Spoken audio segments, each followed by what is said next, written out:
Yes. Welcome, everyone, to the Wise Women Roundtable for December 2024 as we're going into the new year, 2025. And actually, we're headed up to December solstice, December 21st, which is the solar new year. I know our calendar new year starts on a different day, a different time, but so we've got the solar new year coming up. We've also got an amazing full moon happening on December 15th that is opening the gateway to the Elysian Fields. And I'll put a video in the show notes that you can see more about that I talk about that, because what I really want to talk about. Oh, and also on the full moon, Mercury stationing direct. Yay. It's been quite the journey with this Mercury retrograde. And Mars just went retrograde a few days ago. And at 6 degrees Leo, it's been in opposition to Pluto. It's coming back into opposition, to be exact. I wrote down the date, January 3rd, and again on April 26th. So we have this long journey. Now, Mars in Leo is we could say the healthy expression of Mars and Leo is the masculine expression of healthy self-love. But what we've had for eons of time is more of the shadow side of that, which is the narcissistic patriarchal expression of the masculine in our world. And so Mars being opposite Pluto is putting a spotlight on that, and also the opportunity to transmute and transform that so that we can move into, and I will say, move into a time when the masculine doesn't have to feel like it's trying to get validation from externally, but it learns how to get that validation internally. And it's not trying to conquer and control and manipulate, but it's just being able to be in that space of recognizing that it's divine and it doesn't have to prove itself in some way to some external authority. And so the now Mars will be retrograde in Leo for a time, and then it goes back into Cancer, and then it will come back into Leo. So that's why it's going to make that last pass in April. It stays within about 10 degrees of Pluto, pretty much the whole time and on into May. So this is like a 6-month journey, like a deep initiation of Mars in starting out in Leo, going into Cancer, where it can be more nurturing and kind and caring, ideally, as it's continuing to take that deeper dive into starting with the Leo mysteries, going back to the Cancer mysteries, going back to the Leo mysteries over these next 6 months.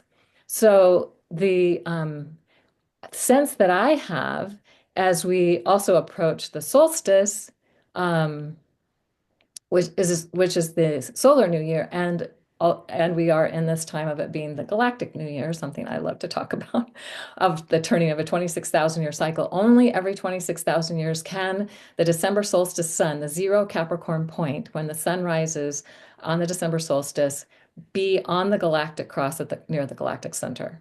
So that's where the plane of the galaxy intersects the plane of the solar system and creates that cross in the sky. And that's where the sun is rising pretty exact until it's within half a degree from 1962 to 2034, and then within a degree from 1926 to 2070. So each solstice is significant. It's important. It's something that we can tune into, and if we think of ourselves as the transition team from one 26,000 year cycle to a new 26,000 year cycle, we're the one, our intentions and attention on this time, at this time, what we're intending and bringing forth, ideally through the power of love, because we want to live in a different world than we have been living in, ideally, at least I do. So the solstice is that I think you were saying, Elizabeth, something about the 0 point. Yeah.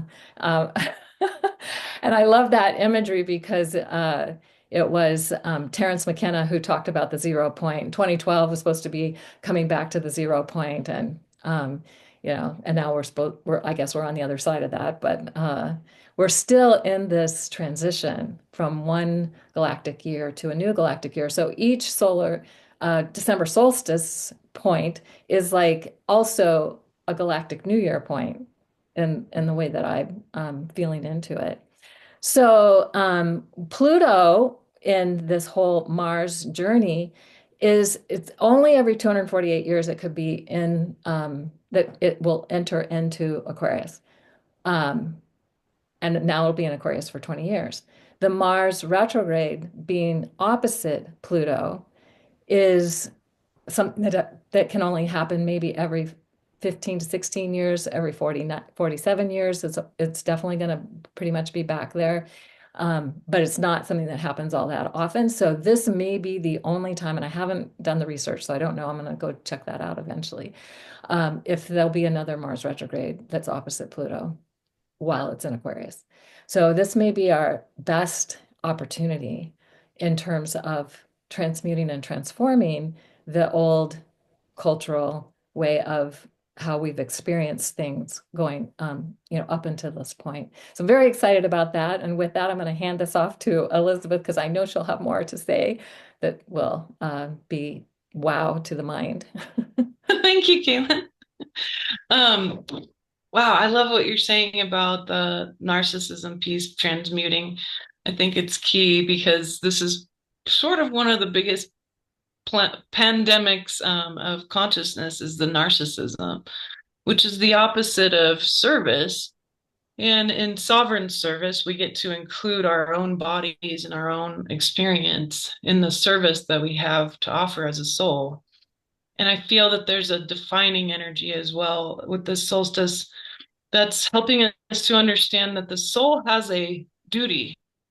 It has an energetic duty, kind of like how they talk about it in Bhagavad Gita, that the soul has a duty. The purpose of the universe has always been the same.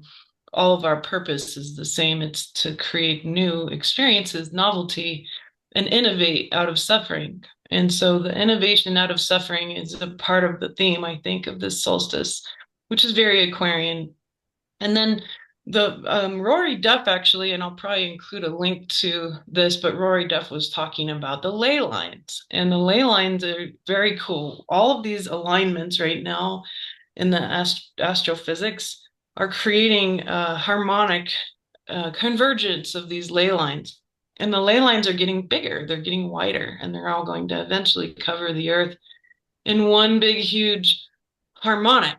And that usually would denote the pole shift, the 26,000 year shift that we're in. And shifts are not quick, right? They're slow. We've been in this shift for a while now, but now it's starting to ramp up. We're getting to the midpoint of this shift.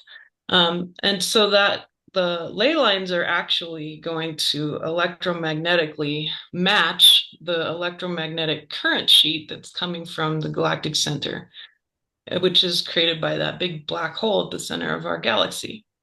And unlike most of astronomy saying that black holes are destroyers, it's the other way around. Black holes create life. They create more elements, they create more qualities of light because they are basically like the same way Earth taking coal and turning it into a diamond. And so they put a lot of pressure on the light and the material at closer to the center, which creates these big, immense qualities of light and energy that we get access to every once in a while. And so we are actually the transition team because we're coming out of a Kali Yuga where we're cut off from the galactic center's light just due to the material donut around the galaxy, and we're way out on the edge.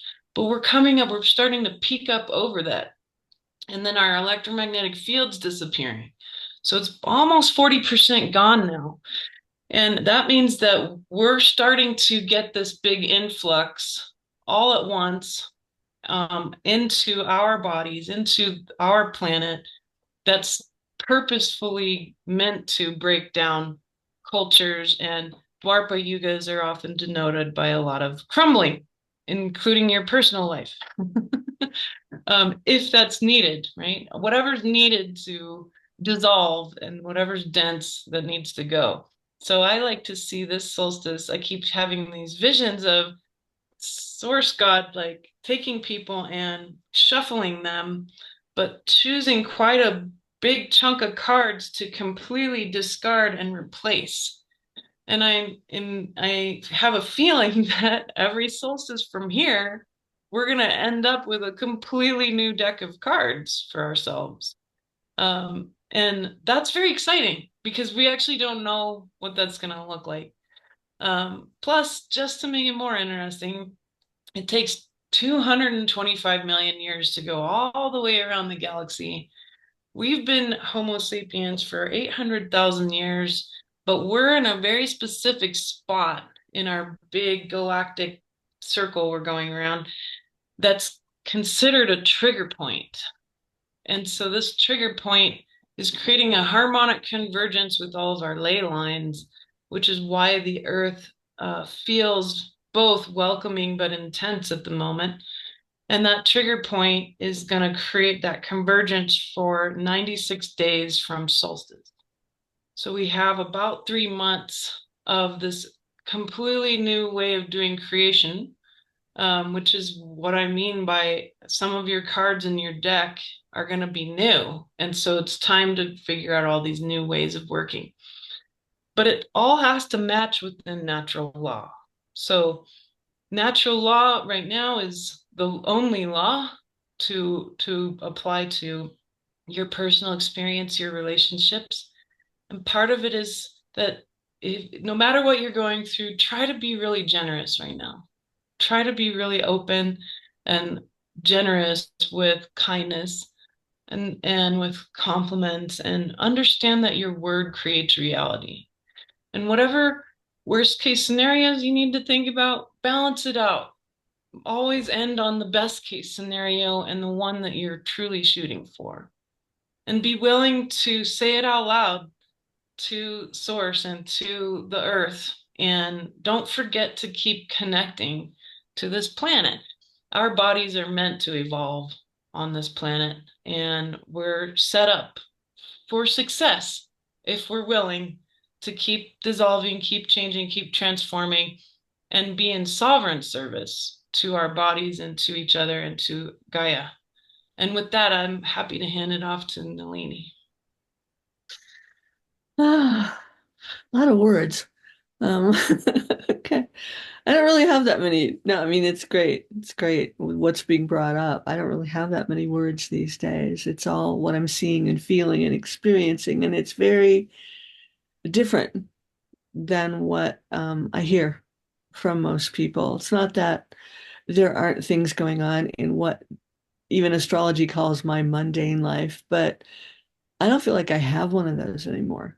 And um, yes, the Mars-Pluto opposition has been interesting, um, educational, as Pluto just does the roto-rooter and the regurgitation of, oh, well, here's just all the stuff that needs to be refreshed and better out than in, and just needs to go. And then as far as I like the analogy of the shuffling the cards. It's the way I see it is these are all fractals of frequency that we have finished an incarnation in these bodies.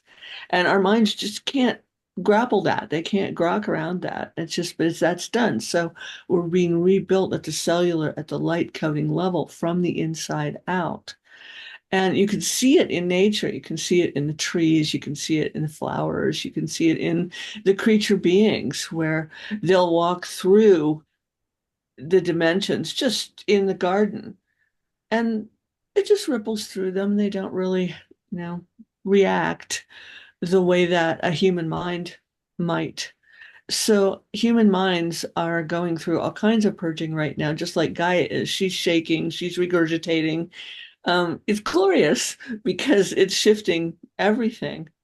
And, better we don't get in the way. But if we do, then that will be a learning immersion that we go through. And we're all in our learning immersions right now. And these are all completions. They're completions of everything up till now in this lifetime. And Gaia is also purging ancestral patterns, including memories, but ancestral patterns, hers, ours. So we may have memories and energies coming up from families, bloodlines that we thought we'd processed, we thought we'd dealt with, or we hoped we had, or something like that. It's nothing to do with that. This is not another rev of it coming back around. This is the purging. This is it leaving. So I hear in my students, oh, this is back again. No, it really isn't. That's what the mind will try and tell you. It will try and make you think. But no, it's just this is purging out of Gaia and therefore out of our bodies because they are made from her elements. And so this is a time right now within December 2024 where the quieter we can be inwardly. We may have all kinds of stuff going on externally. That's what it is. But the quieter we can be internally, the more we can start to sense and perceive in a new way. Someone said to me this morning in response to something I'd written, well, the signs are covert right now. Great. I really want the obvious ones. Well, they're not going to happen in the old way. Nothing is going to happen in the old way. So we are getting the signs, we are receiving the information, and we're receiving it some from channels that we are familiar with within ourselves. I mean, not, outside information, although it can show up there too, but also from circuitry that is becoming more robust, that is waking up. It's coming out of dormancy and coming into a wholeness, a different alignment. And this solstice is, yeah, it's going to blast everything, and then everything's going to cohese and come together. Elizabeth used the example of coal and a diamond. It's like the energies are going to come together, and then they're going to do what a star does, supernova. And the thing is, it's all happening all at once during this about 90-day solstice window. It's not like it's going to happen in this way. Human minds are so bloody linear. It's like, no, we have to it's one of the things we have to let go of right now. We have to let go of everything, who we think we are, who we think we have been. And the land is mirroring this. Well, all these different things are coming up and out. And part of that is we're ending a dragon cycle with this year. If we use the lunar calendar, we're moving into a serpent cycle, which has all that Mars Pluto stuff and all those fractals all projected onto it. And so much of that is unconscious. And this is all going to come up because it has to, because it's purging. So it's being gentle with oneself. There's no reason not to be kind until there is. And that's actually a fact. Roses have thorns. There's a purpose for everything. But to just be in that deep gentleness, that deep, I live in the northern hemisphere, so it's winter now. It's very cold at night where I live. And then we have this huge swing in temperature during the day where it's quite warm or warm enough in the afternoons. You all would probably think it was cold. And but it's this huge shifting, and it's because of the sun. It's because of starlight. It's the intensity of the starlight that's entering Gaia's orb at the moment. And this is causing these shifts and these reactions and is completely altering the celestial and galactic and sacred geometry of the planet and of ourselves. The best thing we can do is to be very, very still as we can inwardly, and let it, like, ship the oars. We think, well, I don't know which way to paddle. Don't. Stop it, because you're really just getting in the way. And we've been trained otherwise. We've been trained to do things. We've been trained to take action. We've been trained that, oh, well, I have to use my will. No, you don't. It's that source needs to take that over, and that will and that purpose becomes something completely different. And we may even realize that souls are just templates like anything else, and we don't need them. But that's another story. So, I mean, look at a tree. Does a tree have essence? Does it have its beings that inhabit it? Does it have a whole ecosystem there? Yes. And then how that's rooted into the land. So all this stuff's coming up and out of the land right now. And we can just love it and appreciate it and let that move through without needing to. There's a different kind of responsibility. We don't need to say, oh, I need to help that. I need to fix that. How arrogant are we? It's like, no, let's just let it do what it needs to do. And yes, we can assist by doing that and by appreciating that and by valuing what is changing right now. We're seeing amazing things. This doesn't happen on a world where we have physical incarnations. It's happening here. So I think that appreciation, the kindness, the knowing, the tensions that are going on, and the support of the celestial oppositions, as well as what's going on the planet, these are pushing. And will it go this way? We don't know how it's going to go. It's going to go all different ways. When I look, I see it going all different ways. And bifurcation takes on a whole new genre rather even than terminology. Is like things are just going to split. They're going to go poof, and we're going to just see what happens. And that's happening where we are on the land right now and everywhere where this is all coming out. And it's just all ancestral stuff, old patterns completing. And the best thing we can do is let them really just be very still and let them. So with that, I will hand off to Sara. Mm. Thank you, Nalini. So I don't have a lot of words myself, at least I don't think I do. Let's see what happens. What's very present for me right now at this also living in the Northern Hemisphere and in a time, it's dark. It's dark here. And it's something I've noticed for several years, but I'm noticing it a lot this year, is when, and I'm somebody that doesn't do too well in the winter. I much prefer, my body much prefers the light. So when there's no light, I have to find my way through it. So one of the things that I've been doing, and I share this because it may help some other people, is that I love to hang out with the flowers this time of year. And I am in complete awe of these beings who in the cold bloom.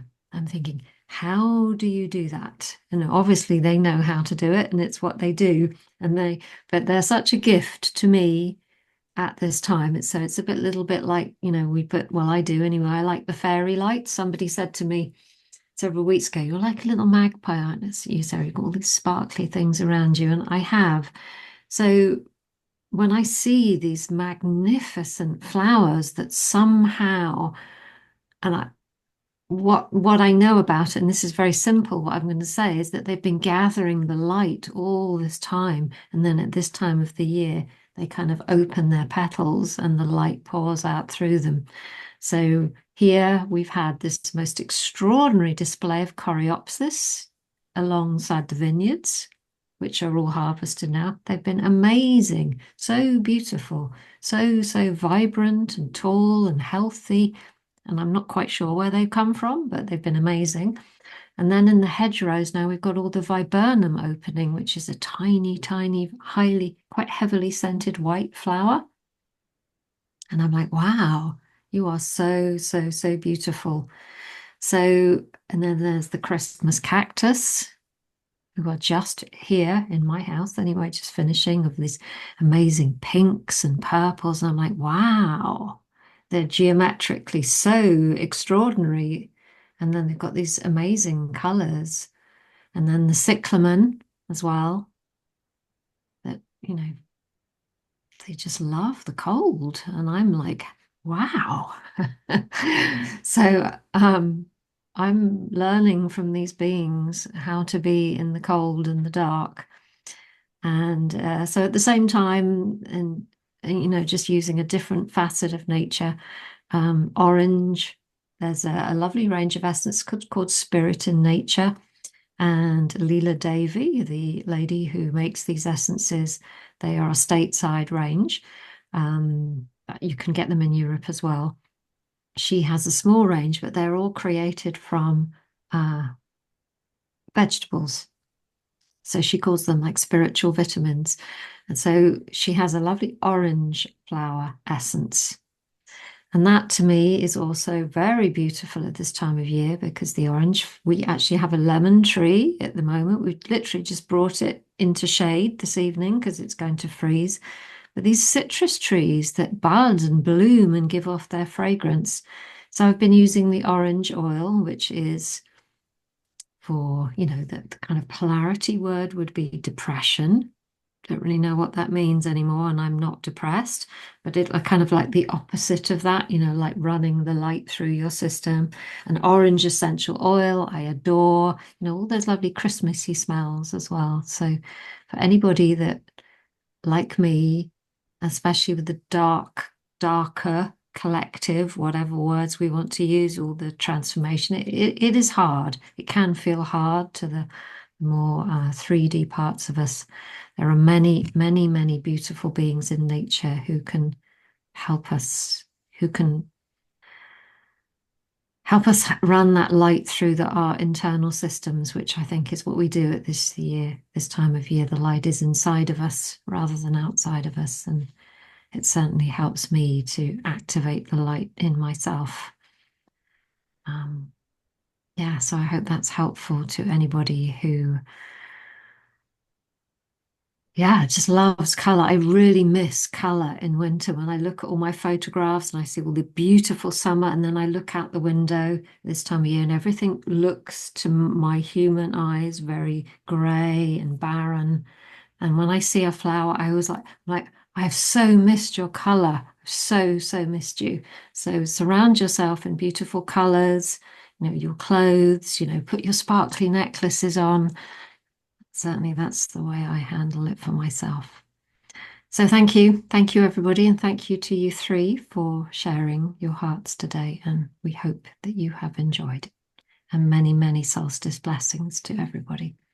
Yes, and be sure to check out the show notes for additional links and information that we will make sure are there for people who are watching this. And yeah, happy solstice, everyone, and New Year, whichever one you celebrate as the New Year. Okay, bye.